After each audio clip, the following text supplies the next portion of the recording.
Сегодня 300 лет российской прокуратуре. В этот день, 12 января 1722 года, великий реформатор Петр I подписал указ об учреждении надзорного органа.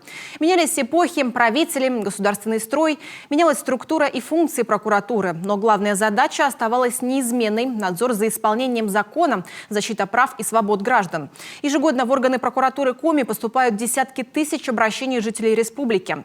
В судах региона с участием гособвинителей рассматривается более 7 тысяч дел. Прокурорский корпус республики – это больше 453 сотрудников. В их числе специализированные городские и районные прокуроры.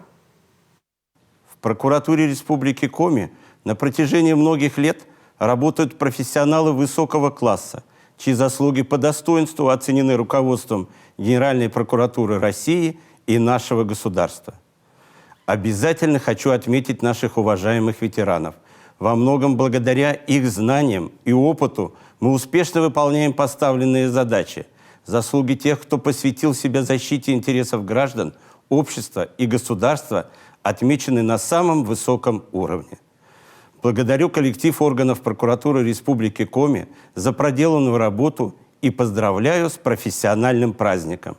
Желаю и впредь соответствовать высоким стандартам государственной службы, с честью выполнять возложенные обязанности и быть примером безупречной преданности делу.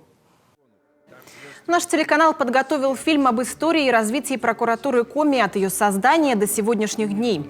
Взлеты и падения, почти полное забвение и новый рассвет. В истории надзорного органа были разные периоды, но всегда прокуратура занимала уникальное положение в системе государственных органов. Смотрите фильм «Стражи закона» сегодня сразу после программы «Время новостей» в 20:00.